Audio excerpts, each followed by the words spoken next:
Aujourd'hui, c'est 98% des entreprises qui sont supposées descendre avant 5 ans. Donc, ceux qui viennent de créer leurs entreprises, ça fait moins de 5 ans là.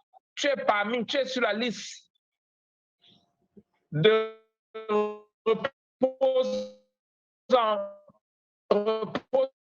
en paix. Entreprise Jean-Baptiste Momo, repose-toi en paix, 2024, 2020-2024. Entreprise Patrick, repose en paix, 2021-2024. Ça n'atteint pas 5 ans. Pourquoi? Parce que le monde d'affaires, l'entrepreneuriat c'est en train d'aller très vite aujourd'hui. Très vite. Très vite. Voilà un jeune qu'en quelques minutes, il a communiqué avec, je crois, 3 continents.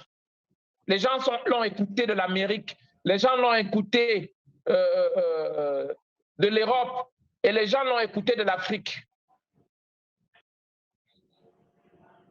Et il est assis dans son salon. Voilà le nouveau monde où nous vivons. Voilà les réalités d'aujourd'hui. Ce n'est plus comme avant.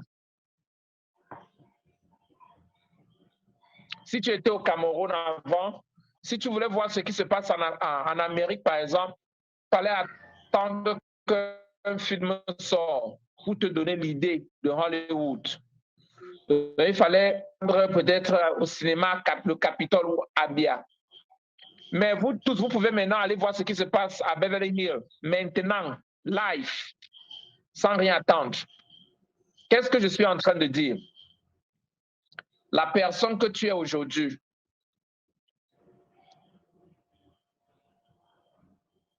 si tu veux un résultat différent, tu dois créer la personne qui doit produire ce résultat.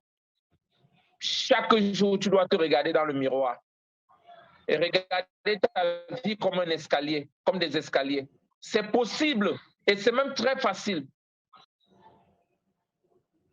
Mais ne cherche pas, ne continue pas à avoir le même résultat. Ne continue pas à fournir les mêmes efforts sans transformation et tu attends quelque chose de différent.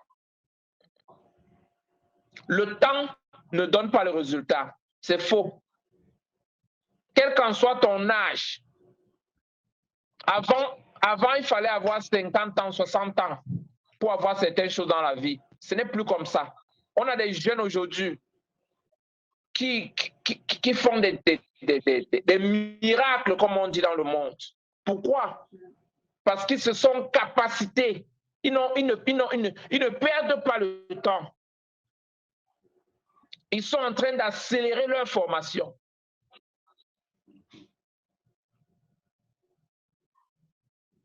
Je vais te donner 5 secrets aujourd'hui.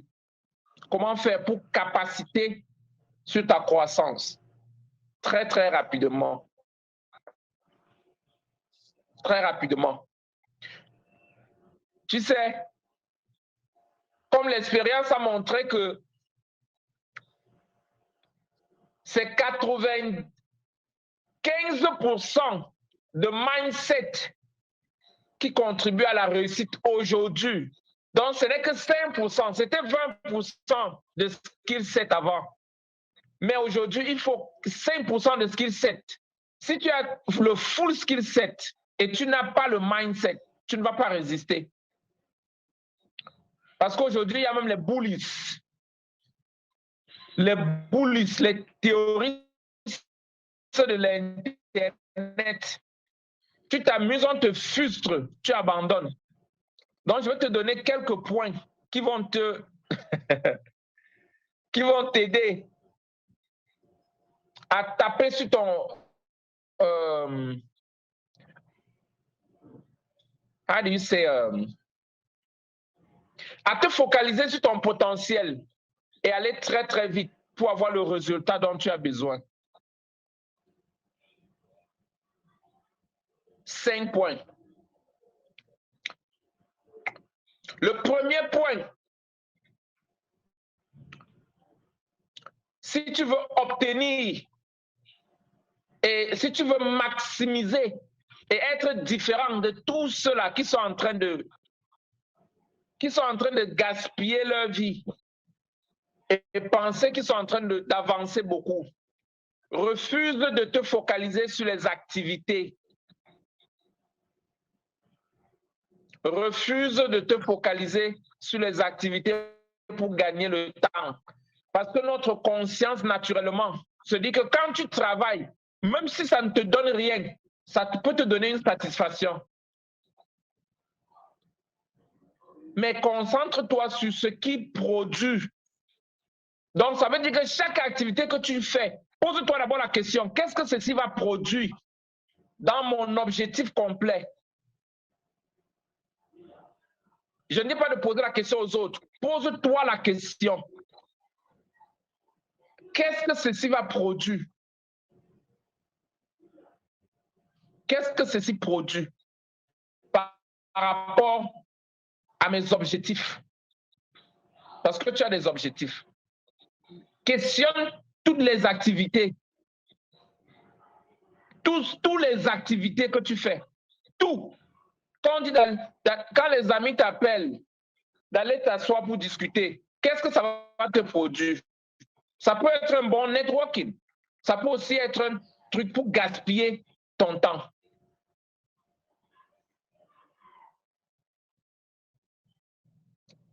Mets en question tout ce que tu fais, toutes les activités. Ça, c'est d'un. De deux, finis ta journée avant de commencer la journée. Ça veut dire, finis ta journée sur le papier. J'encourage beaucoup à avoir au moins ta semaine planifiée. Si tu peux planifier le mois, ce sera magnifique. Planifie tout avant de consommer. Planifie ton argent. Planifie ta journée. Planifie ton temps.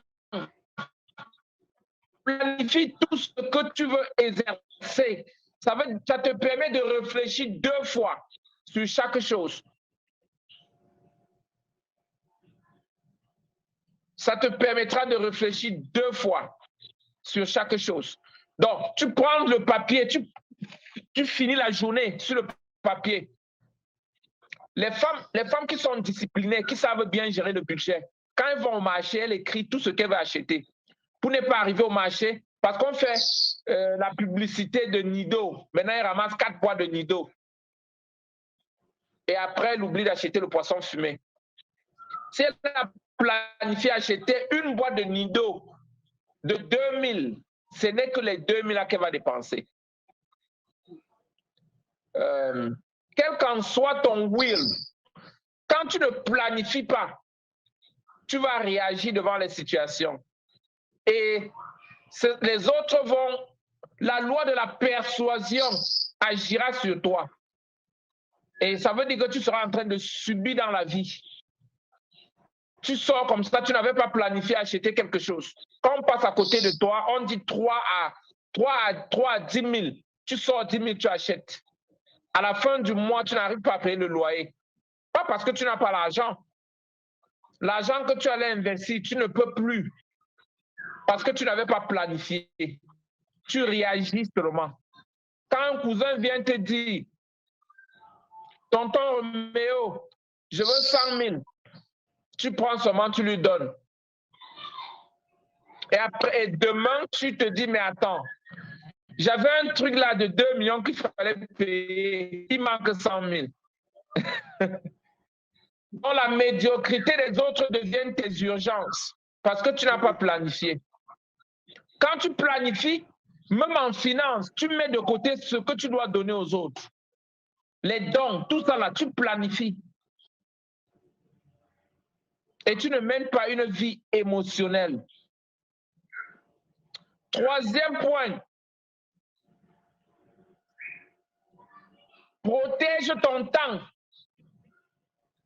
Le premier capital de tous les êtres humains, c'est le temps.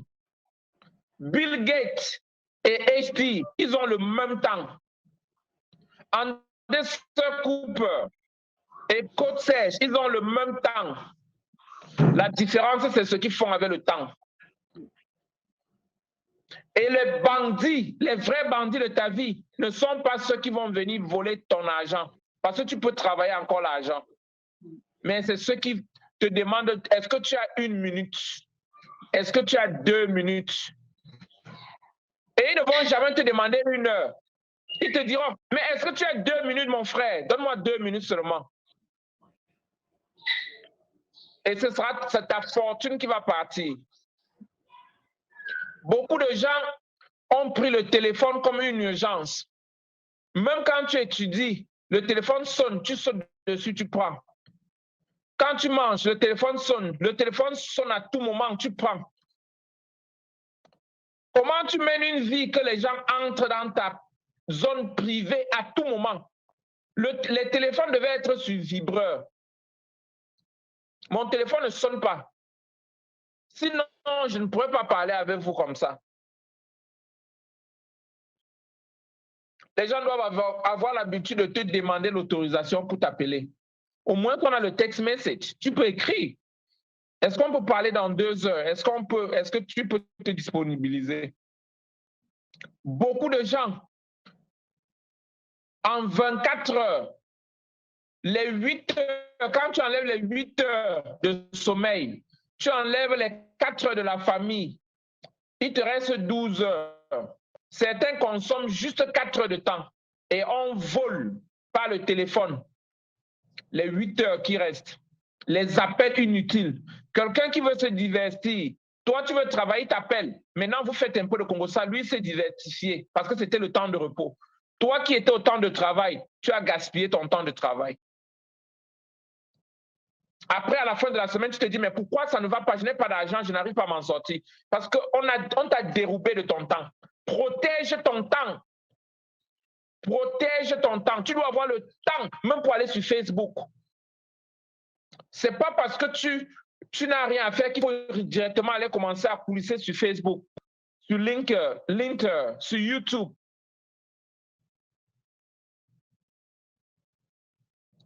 Si tu n'as pas la discipline pour protéger ton temps, ce sera difficile, très difficile de te capaciter. Parce que même pour étudier, il faut savoir protéger le temps. Sinon, tu n'auras jamais le temps. Avec tout ce que je fais, je suis toujours à 5 heures. Même comme j'ai rétrogradé. Parce que normalement, je devais faire au moins 6 à 7 heures par jour de formation, pas par semaine. Tu ne peux pas diriger si tu ne te formes pas. Tu vas donner quoi aux gens? Comment tu vas surmonter les adversités si tu n'as pas les muscles? Donc, si tu es un leader, tu as une entreprise, tu ne te formes pas au moins 2 heures.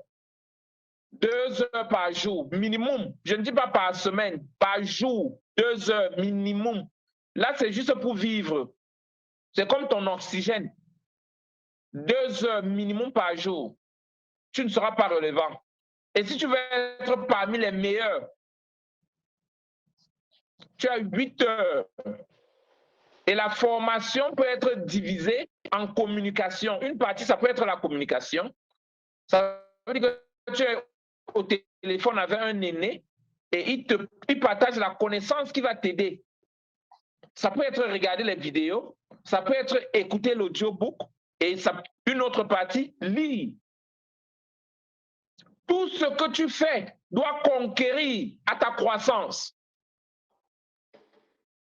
Tout ce que tu fais, c'est pourquoi tu dois questionner ce que tu fais. Quand moi je regarde un match de football, je regarde avec l'autre œil. J'apprends l'endurance, j'apprends la stratégie. C'est l'entreprise que je vois.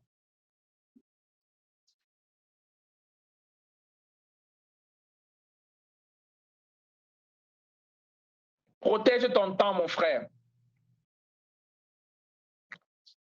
reste combien de points? 2 ou 1? 2 points.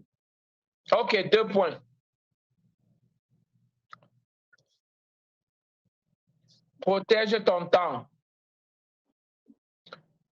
Le 4e point.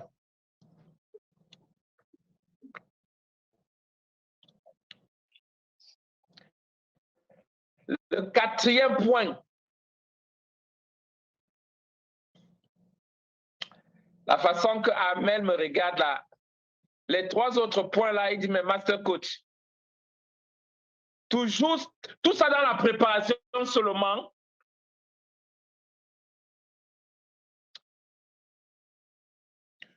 Le 4e point, il faut protéger ton cœur et ton cerveau. Il faut protéger ton cœur et ton cerveau. Ce qui peut te détruire, ce ne sera pas l'attaque directe, mais ce sera l'attaque indirecte. Il y a les choses, quand tu écoutes, ça te détruit directement, même par un ami.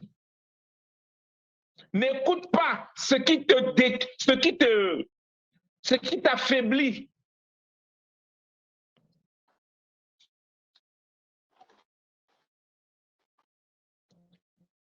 N'écoute pas ce qui t'affaiblit. Tout ce que tu écoutes, tu mets dans le cœur, doit te fortifier. Moi, j'ai toujours demandé aux gens, si un ennemi met du poison dans l'eau, dans ton corps, est-ce que tu vas mourir? La réponse, c'est oui. Si un ami met par erreur, tu bois, est-ce que tu vas mourir? Oui. Si ta mère ou ton père, par erreur, une goutte tombe là, tu bois, est-ce que tu vas mourir? Oui. Si toi-même tu mets du poison, quelque chose qui n'est pas bon pour toi, en toi, est-ce que tu peux mourir? Bien sûr. Beaucoup de leaders, beaucoup de génies sont détruits par eux-mêmes parce qu'ils laissent ce qui ne concourt pas pour leur bien entrer dans leur cœur. Il y a quelque chose qu'on appelle le Congosa. Quand on vient te faire le Congosa sur les autres, on est en train de mettre le poison en toi. L'ennemi de ton futur, c'est celui qui vient te parler mal des autres. Il vient détruire ton esprit. D'abord, pour ceux qui me connaissent savent que dès que tu viens me parler mal des autres, je te réprimande. C'est pourquoi à l'IT, on ajoute de la valeur. Si on n'a rien de bon à donner aux autres, on garde notre paix, on se tait. On ajoute de la valeur aux autres. Si on n'a rien à ajouter, on se tait. Mais personne ne peut te protéger dans ce domaine. Tu es la seule personne qui peut te protéger. Moi, je dis souvent aux gens que moi, je ne suis pas une poubelle. Là, il faut venir mettre ce qui n'est pas bon, ce qui est négatif. Viens me donner quelque chose qui peut me fortifier l'esprit et me donner la force d'avancer et de conquérir les 2 milliards de personnes qu'on veut conquérir rapidement et les capacités. Ne viens pas me dire ce qui ne marche pas. OK, le dernier point. Choisis ton conseiller. Si ton conseiller n'a pas ce que tu cherches, ne lui demande pas les conseils. Quand tu veux quelque chose, tu as une idée, va chez celui qui a déjà ce que tu penses avoir pour lui demander les conseils. Ne demande pas à ta grand-mère s'il faut que tu fasses une chirurgie ou pas. Elle ne connaît rien, sauf si elle est du corps. Elle n'a pas assez d'informations pour te conseiller. Ne demande pas à ton ami qui est pauvre, qui n'a pas de travail. Il est au quartier. Toi, tu as le travail et tu lui demandes s'il faut que tu changes de travail ou pas. Lui n'a pas de travail. Comment il va te conseiller? Il va se référer sur quoi pour te conseiller? Va demander à quelqu'un qui a déjà fait ta carrière. La personne te donnera, la personne va t'aider à ouvrir tes yeux. Quand tu veux les conseils pour ton entreprise, ne demande pas à quelqu'un qui n'a pas l'entreprise. Demande à quelqu'un qui a été à ton niveau. La personne va mieux t'aider. Ne demande pas à un fonctionnaire s'il faut que tu ajoutes même 3 boutiques. La personne te dira que non, non, non, non, non, non, non. Il faut aller doucement. Il faut aller doucement. Parce que lui va doucement. Et ce sera des conseils honnêtes. Ce sera des conseils très honnêtes. Voilà les 5 points que j'aimerais te donner à ce dimanche.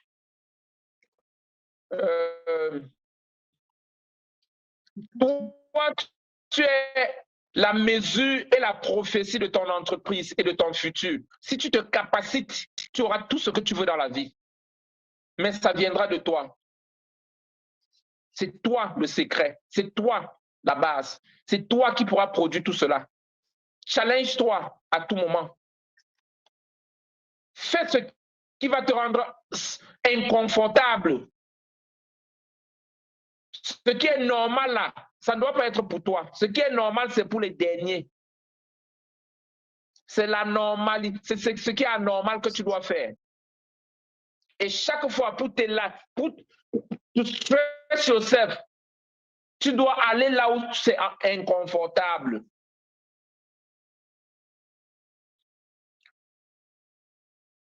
Tu ne dois pas faire ce qui est réalistique. Parce que les gens vont te dire, mais il faut être réaliste. Non. Les leaders ne sont pas réalistes. C'est pourquoi ils sont les leaders. C'est pourquoi ils frayent le chemin. Ils font ce qui n'a jamais existé. Parce qu'ils pensent aussi d'une autre façon. Ce ne sont pas les gens qui entrent dans le carton. On les ferme. Dès que tu entres dans une mesure, ça c'est être réaliste. Mais s'il faut faire quelque chose de différent, faire quelque chose de grand, faire ce qui n'a jamais existé, tu ne dois pas être réaliste.